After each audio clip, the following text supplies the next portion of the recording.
So guys, nandito na tayo sa final. Naikabit ko na lahat ng dapat ikabit, no? Lalo ko nakalimutan, ay balik ko na yung mga pindutan. Then lalagay na natin sa power. Then testingin natin kung gagana ba yung ginagawa ko dito. Okay?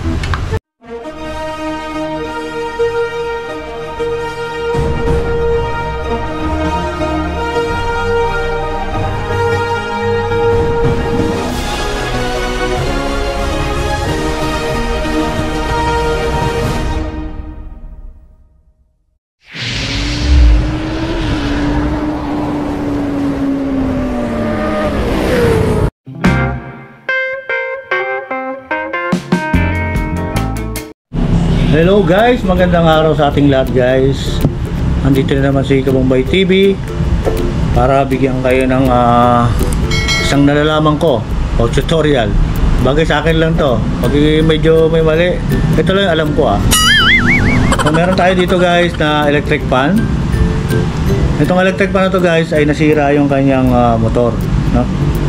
Yung kanyang winding, kaya tawag. So ang ginawa ko, binakas ko yung winding, then pina-rewind ko. Okay?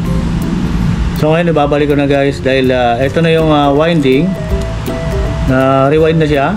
Then ibabalik ko na lang sa dati. Okay? So iba kasi itong ano to guys, ibang klase itong electric pan na to kasi meron siyang high, no? So bukod sa tatlong speed niya, meron pa siyang high. So kailangan ko itong iwanan dun sa kung saan ako nagpa-rewind. Okay? So, ibabalik ko na to guys. Tingnan natin kung kaya ko ibalik. Okay? So, muli, shoutout sa inyo lahat dyan, sa aking mga subscriber, sa walang sawang sumusuporta sa aking channel o aking account. Thank you po. At shoutout sa Team Hawak Kamay Charity, katuwang ang Team Love Love, kasama si Mama Rosby Cabines. At sa lahat ng mga team na sumusuporta sa akin kay Kabumbay. Okay?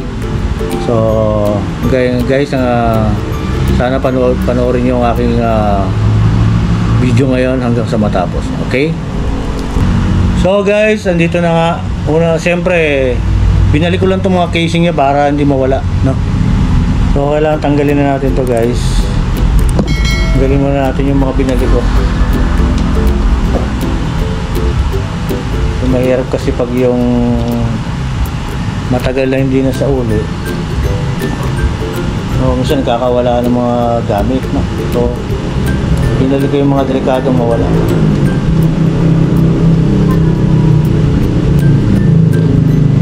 Okay, yan, tanggalin mo natin to.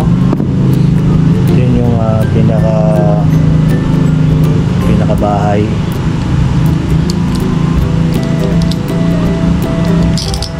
Okay, gawin natin yan.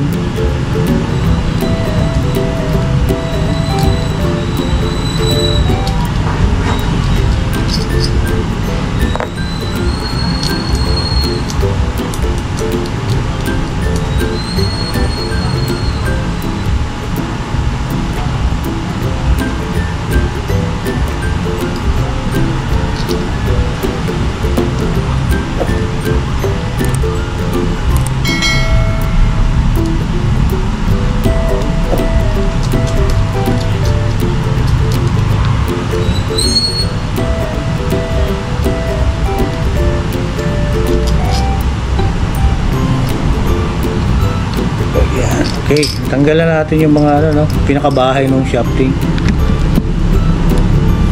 So tanggalin na natin to guys, tong pinaka niya, pinaka hihi niya, no?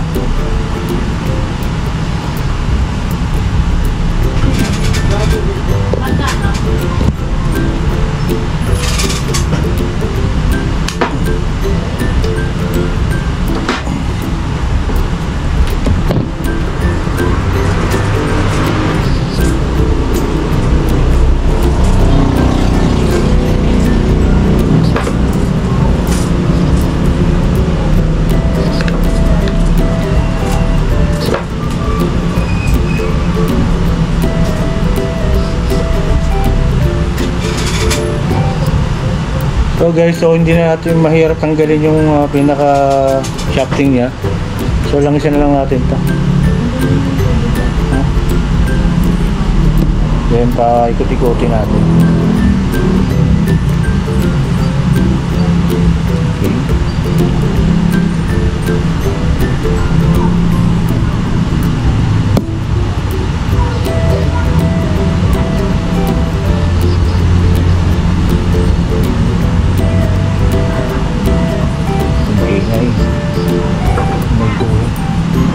Okay naman, di naman malalim yung guhit, so tingin ko okay lang naman. Then lang, ilagay natin langis yung kabila.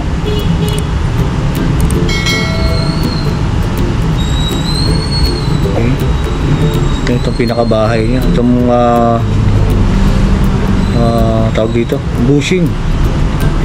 Lagyan natin langis yung kabila.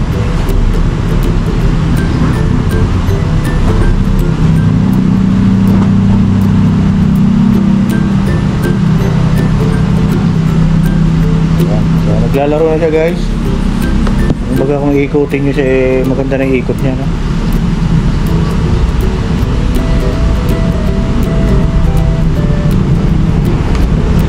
So, pwede na natin ilagay yung yung pinagawa nating winding. Okay, ito.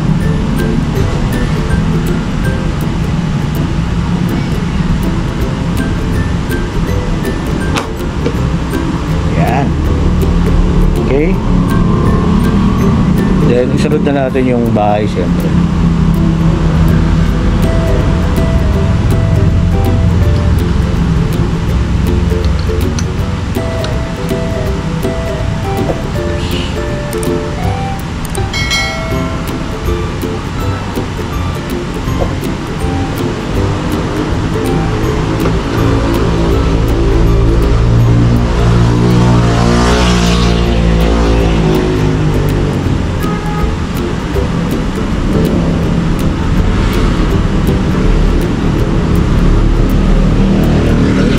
Okay na siya. Pero pwede natin ilagay sa bandang likod. Baba natin kasi mababatak siya. Ganon. Balik natin.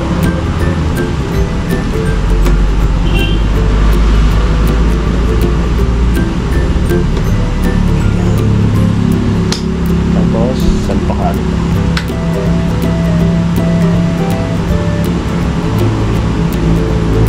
Oops, ipit. Ito guys, hindi ako eksperto Para kumbaga makalikot lang talaga ako.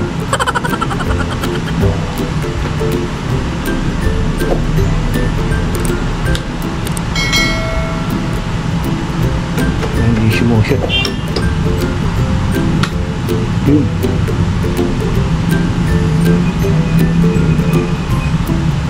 Okay, ganyan yung itsura niya. Ilagay na natin guys yung lagyan natin tornilyo, baka malaglag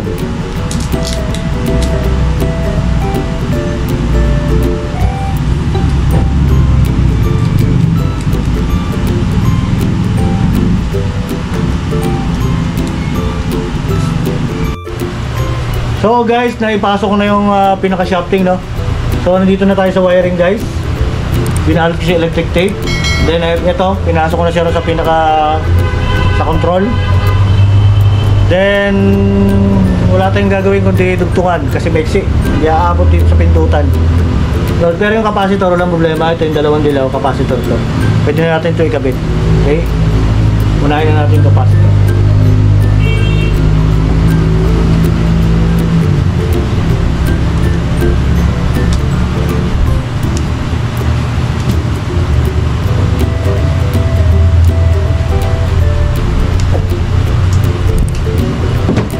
Ito yung capacitor niya guys, yung dating capacitor niya. Babalik lang natin. Wala naman siyang problema.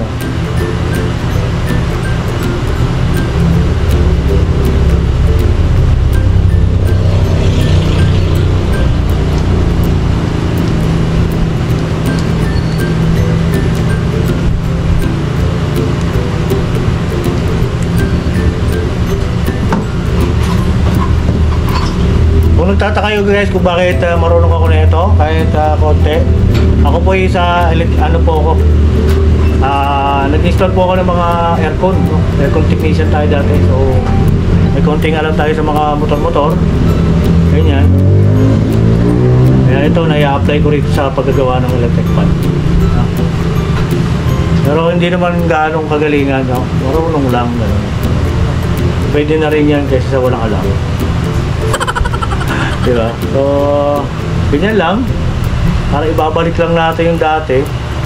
Kasi yung napalitan lang naman yung pinaka-motor niya, no? Dahil nasunog. Nasunog siya.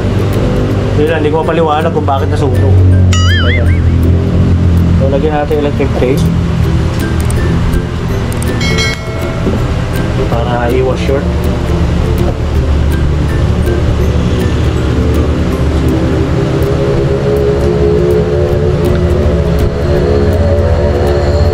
Okay guys, maingay, may motor. Tricycle yan, paahong kasi bundok kami nakatira. Siyempre, bukod sa marunong ako sa mga motor, tumitingin din ako sa mga tutorial.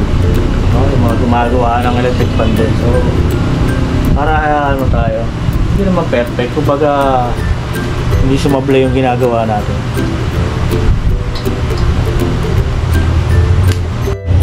So, ito na guys. Maiksi yung wire, nagtungan ko na. Nilagay ko ng capacitor. Then, para umabot yan guys, tungan ko na lang siya kaso isang kulay. So, babase na lang ako dito sa bandang unahan, no? May mga kulay-kulay siya. So, according to the people, you know, doon sa alagay wire, ang power supply na ito ay kulay green. So, ang power supply naman na itong dati electric fan ay kulay blue. So, kailangan dugtong natin ito dito. Okay? Kamay na lang natin guys. Medyo malambot lang naman siya. So, siguraduhin lang natin na walang lumalabas na hibla para secure sa grounded na. Para hindi tayo dumikit. Ayan. So, tiklop natin para matibay. Okay, then lagyan natin ng tape.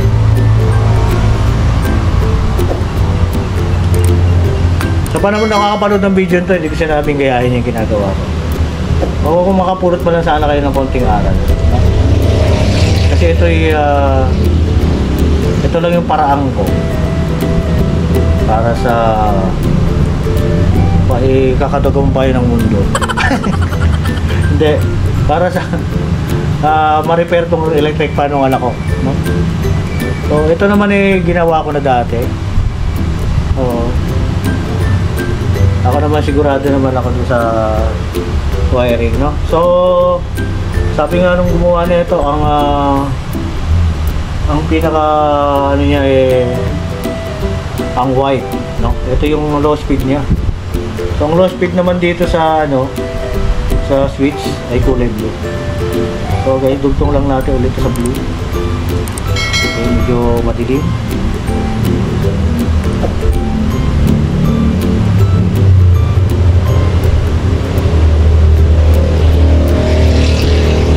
Butik lang yun guys, hanggang kailangan lang guys maigpit, no? Maigpit yung pagkakadugtong nyo. So, kasi wala akong nakaready yung panghinang. So talagang ginanito ko na lang siya. Okay naman siya. Okay naman. Yung mga hibla. So, gagawin nyo lang guys, putulin nyo na lang yung mga sumusunod. Okay. Ay muli, lagyan nyo na lang ulit ng tape to. Para hindi sumayad sa kabila. Okay. Okay.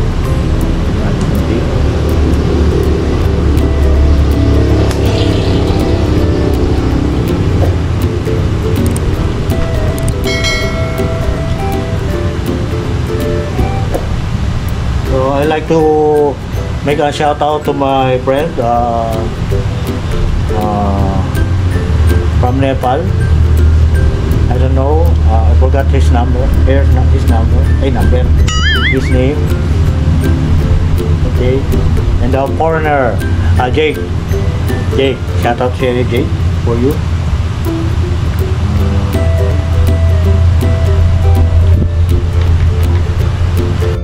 So ito na, nakabit ko na lahat guys yung wire, no? Sinundan ko yung mga tinuro nung nag-wire. So kinabit ko na rin sa guys sa takip, no? Nandiyan na siya, yung pindutan, nakabit ko na rin itong takip. So yung kakabit ko na lang pag ganun to, no? Pero bago natin ikabit guys, testingin natin kung tama yung speed niya. Okay? Para ma-testing yan, kailangan natin ng kuryente. Okay? So pero bago pala natin ikabit guys, kapitan natin yung sa air swing. Kapitan natin to, baka umikot na umikot eh. Wait lang guys. Kapitan natin to. Okay.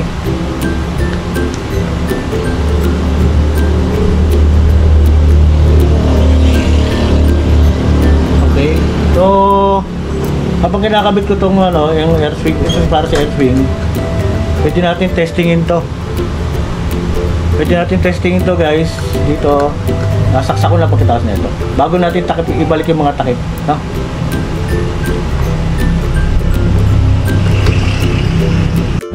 So ito, nakabit ko na nga yung air swing niya, no? Tukod na air swing. So okay na rin tayo sa pindutan. Nakabit ko na rin. So kakabit ko na lang guys. Testingin natin kung aandar na siya. Okay. Saksak natin sa power. Then pindutin natin yung number 1. Yun, no? Okay, so guys, umiikot na siya. Number 1. Lagyan natin sa 2. Ayan, umiikot na rin siya sa 3. Umiikot, then yung high. So ayan guys, gumagana na siya. Okay? So, ang gagawin na lang natin guys, kakabit natin yung mga kakulangan niya. Then itong takip, ibabalik na natin. Okay? Let's go. Tanggalin ko muna saksak.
So guys, nandito na tayo sa final. Naikabit ko na lahat ng dapat ikabit, no?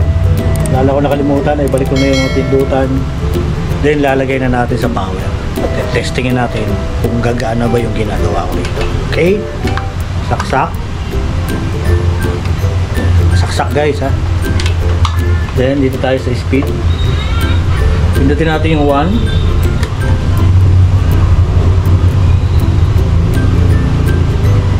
Wow! Okay. Second speed. Okay. Third speed. And the high. Woo! Sarap! Okay, then yung air swing pala guys. Nakalimutan natin air swing, no? Sabit na natin. Okay. So, nakakabit na yung air swing. Siyempre pag diniinan mo yan guys, iikot yan. Wow. Stop natin. So ayan ang steady niya guys. Okay? Patayin muna natin. So ayan guys, napag-aano ko na yung electric pan ng anak ko. Sana kahit pa paano may nakapulot kayong aral kahit konti. So muli po, Kabumbay TV. Sa mga hindi pa po nakasubscribe sa aking YouTube channel, please subscribe. No? And click the notification bell para updated kayo sa mga video ko pang darating o yung upload kong darating. Ha? So hanggang dito na lang po Kabumbay TV. God bless po sa ating lahat. Thank you subscriber. Salamat po. Bye bye.